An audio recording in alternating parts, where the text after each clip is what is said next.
1944. Sur le front de l'Est, un nouveau char soviétique fait son apparition. Équipé d'un canon de 85 mm adapté des armes anti-aériennes, le T-34-85 devient la réponse de l'Union soviétique aux redoutables Panther et Tiger allemands. Cette machine de guerre va changer l'équilibre des forces et contribuer à décider le destin de la Seconde Guerre mondiale. Voici son histoire. L'été 1943, la bataille de Koursk vient de s'achever dans le sang et la fumée. Sur les champs dévastés de la steppe russe, les équipages soviétiques découvrent une vérité amère. Leurs T-34 armés de canons de 76,2 mm ne peuvent plus percer le blindage frontal des nouveaux chars allemands. Les Panther et les Tiger ont changé les règles du jeu. À 1000 mètres de distance, un obus soviétique ricoche sur l'acier allemand. À 800 mètres, le même résultat. Il faut s'approcher à moins de 500 mètres, parfois 300, pour avoir une chance.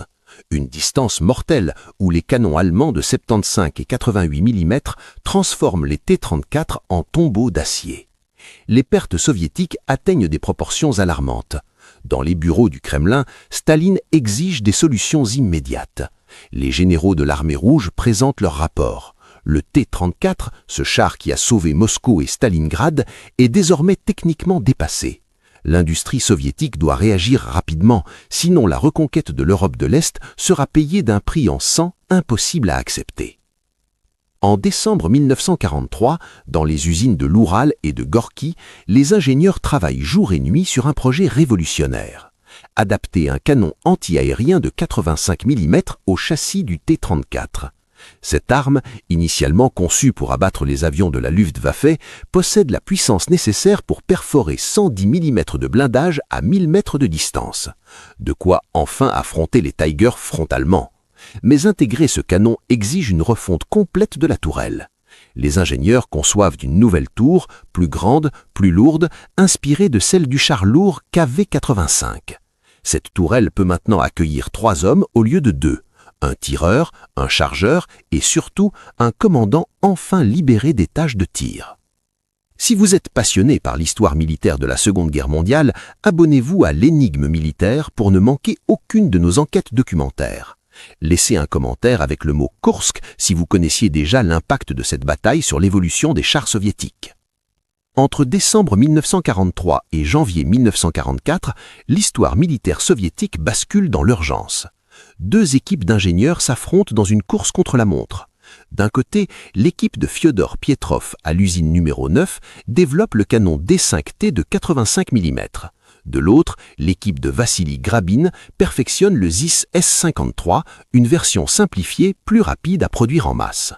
Le 15 décembre 1943, 2 T-34-85 non armés sortent des chaînes de montage pour des tests. Le comité de défense d'État approuve le concept malgré les imperfections. Staline ne peut attendre. Le 23 décembre, l'ordre tombe. Production immédiate avec le canon D5T en attendant la version définitive. L'usine numéro 112 de Krasnoïe-Sormovo à Gorki commence la fabrication dès le mois suivant. Les premières unités reçoivent leur T-34-85 en janvier 1944. Ce sont les bataillons d'élite de la Garde rouge qui testent ces monstres d'acier en combat réel. La nouvelle tourelle mesure 1600 mm de diamètre. Elle pèse plus lourd, mais offre enfin un espace de travail décent. Le commandant dispose maintenant d'une coupole avec vision panoramique à 360 degrés. Il peut surveiller le champ de bataille sans avoir à viser lui-même. Cette modification apparemment simple change radicalement l'efficacité au combat. En mars 1944, la version définitive entre en production massive. Le canon ZIS S-53 remplace le D5T. Plus simple à fabriquer, plus réalible, il offre les mêmes performances balistiques. 3 usines principales coordonnent la production. L'usine 183 à Nijni Tagil dans l'Oural, l'usine 112 à Gorki et l'usine 174. Les cadences augmentent rapidement. En mai 1944, 1200 T-34-85 sortent des chaînes de montage. Le coût unitaire s'élève à 164 000 roubles, plus cher que le T-34-73 modèle 1943, mais bien moins qu'un char entièrement nouveau. L'ingénierie soviétique a réussi le pari, moderniser sans paralyser la production. Le T-34-85 modèle 1944 pèse 32 tonnes au combat. Son moteur diesel V2 34 de 12 cylindres développe 500 chevaux, propulsant la machine à 54 km/h sur route. Sur terrain accidenté, sa vitesse descend à 25 km/h, mais il maintient une mobilité supérieure aux chars allemands plus lourds. Le blindage frontal de la coque atteint 75 mm d'épaisseur, incliné à 45 degrés. Cette inclinaison multiplie l'épaisseur effective à 105 mm. La tourelle possède un blindage de 90 mm sur l'avant. Insuffisant contre les canons allemands de 88 mm à courte distance, mais l'angle d'inclinaison offre une protection acceptable au-delà de 800 mètres. Le canon ZIS S53 de 85 mm mesure 4,64 mètres de long. Ses obus perforants pèsent 9,8 kg et quittent le canon à 780 mètres par seconde. À 1000 mètres, il perce 110 mm de blindage vertical. Contre un Tiger I, le T-34-85 peut perforer le blindage frontal entre 500 et 800 mètres. Contre un Panther, la situation est plus complexe. Le blindage frontal du Panther atteint 80 mm incliné à 55 degrés, équivalent à 140 mm effectifs. Le T-34-85 doit viser les flancs ou s'approcher dangereusement. Face au Tiger II, le nouveau monstre allemand de 70 tonnes, le T-34-85 ne fait pas le poids en duel frontal, mais les soviétiques ne combattent jamais en duels individuels. Ces chiffres révèlent une philosophie de guerre totalement différente entre l'Allemagne et l'Union soviétique. Les Allemands misaient sur la qualité technique individuelle, les soviétiques privilégiaient la quantité tactique coordonnée. Restez avec nous pour découvrir comment cette philosophie a changé le cours de la guerre. La tactique soviétique compense les faiblesses techniques par la supériorité numérique et la coordination. Un T-34-85 seul contre un Tiger II perd. 5 T-34-85 attaquant simultanément de directions différentes gagnent. Pendant qu'un ou deux chars fixent l'attention du Tiger allemand frontalement, les autres contournent pour attaquer les flancs et l'arrière, où le blindage ne dépasse pas 80 mm. L'équipage du T-34-85 se compose de 5 hommes. Le conducteur à l'avant gauche, le mitrailleur de caisse à droite et 3 hommes dans la tourelle. Le commandant dirige les opérations, le tireur vise et tire, le chargeur alimente le canon. Cette spécialisation améliore considérablement le temps de réaction au combat. Le T-34-85 transporte 56 obus de 85 mm et 2850 cartouches pour les deux mitrailleuses DT de 7,62 mm. Son autonomie atteint 300 km sur route, 185 en terrain varié. Des réservoirs externes peuvent augmenter cette distance, mais représentent un danger en combat.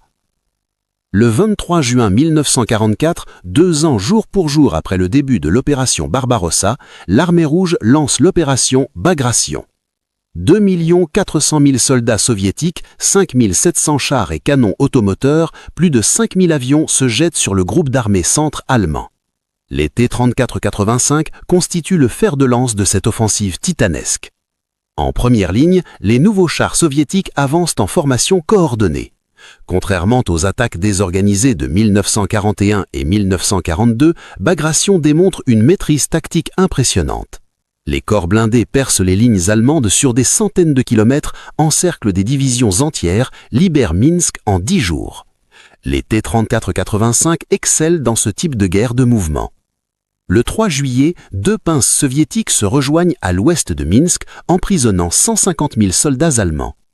Les Panthers et Tigers allemands livrent des combats désespérés, détruisant parfois 5 ou 6 chars T-34-85 pour chaque char allemand perdu.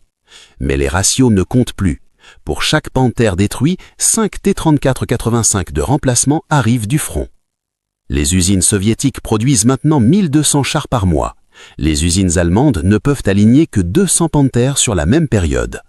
À l'automne 1944, les T-34-85 franchissent la Vistule et entrent en Pologne. L'offensive Vistule-Oder de janvier 1945 propulse l'armée rouge de Varsovie à l'Oder en 3 semaines, parcourant 600 km dans les neiges d'hiver. Les colonnes de T-34-85 avancent si rapidement que la logistique peine à suivre.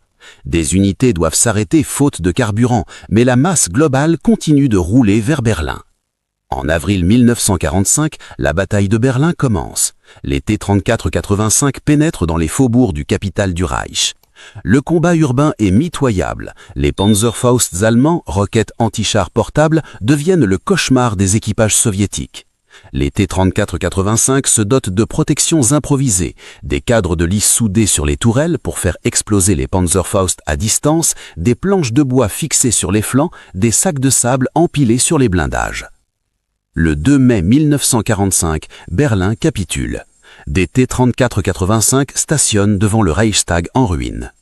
Entre juin 1944 et mai 1945, 22 559 T-34-85 ont été produits pendant la guerre. Les statistiques allemandes sont éloquentes. Pour tout le conflit, seulement 6 557 Panthers et 2027 Tigres de tous les types ont été construits. Mai 1945, l'Europe est en ruine. Le T-34-85 est devenu le char standard de l'armée rouge. Mais son histoire ne s'arrête pas avec la capitulation allemande. En août 1945, pendant l'offensive soviétique en Mandchourie contre l'armée japonaise, les T-34-85 démontrent une nouvelle fois leur efficacité. Les chars japonais de type 97 Shia, avec leur blindage de 25 mm et leurs canons de 57 mm, ne peuvent rien contre eux. La campagne de Mandchourie dure 14 jours. Les T-34-85 parcourent des centaines de kilomètres dans les déserts et les montagnes, écrasant toute résistance. Après la guerre, la production continue jusqu'en 1946 en Union soviétique, atteignant en total de 25 000 unités. La Pologne produit 1380 exemplaires sous licence entre 1951 et 1955. La Tchécoslovaquie en fabrique 3185 entre 1951 et 1958. La Chine développe sa propre version, le type 58. Au total, plus de 55 000 T-34-85 sortent des usines dans le monde. Le T-34-85 devient le char principal du pacte de Varsovie jusqu'à l'arrivée du T-54 au milieu des années 1950. Il participe à tous les conflits de la guerre froide. Guerre de Corée en 1950, où 150 T-34-85 nord-coréens affrontent les Sherman américains, soulèvement de Berlin-Est en 1953, insurrection de Budapest en 1956, guerres israélo-arabes, guerre du Vietnam, conflits africains. Dans certains pays, le T-34-85 reste en service actif jusque dans les années 1990. Le coût de production avait chuté à 142 000 roubles en 1945, presque moitié moins que le modèle original de 1941. Cette efficacité économique explique sa longévité. Les analystes militaires considèrent le T-34-85 comme l'un des chars les plus influents de l'histoire. Il n'était pas le plus puissant, ni le mieux blindé, ni le plus rapide, mais il représentait l'équilibre optimal entre puissance de feu, protection et mobilité, tout en restant simple à produire et à entretenir. Cette philosophie industrielle a inspiré toutes les conceptions de chars d'après-guerre. Le général allemand Ewald von Kleist avait raison quand il déclarait que le T-34 était le meilleur char du monde. Le T-34-85 a perfectionné ce concept, ajoutant la puissance de feu nécessaire pour dominer les champs de bataille de 1944 et 1945. Il a brisé les lignes allemandes non pas par la supériorité technique individuelle, mais par la supériorité industrielle collective, la doctrine tactique intelligente et le courage de millions de tankistes soviétiques qui l'ont mené au combat. Vous venez de découvrir l'histoire fascinante du T-34-85, le char qui a contribué à la chute du Troisième Reich. Quelle bataille ou quel équipement militaire de la Seconde Guerre mondiale aimeriez-vous que nous explorions dans notre prochain documentaire? Partagez votre avis en commentaire et n'oubliez pas de vous abonner à l'Énigme militaire pour continuer à percer les secrets de l'histoire militaire mondiale. Des centaines d'heures de recherche historique sont nécessaires pour chaque documentaire. Votre abonnement nous permet de continuer ce travail de mémoire.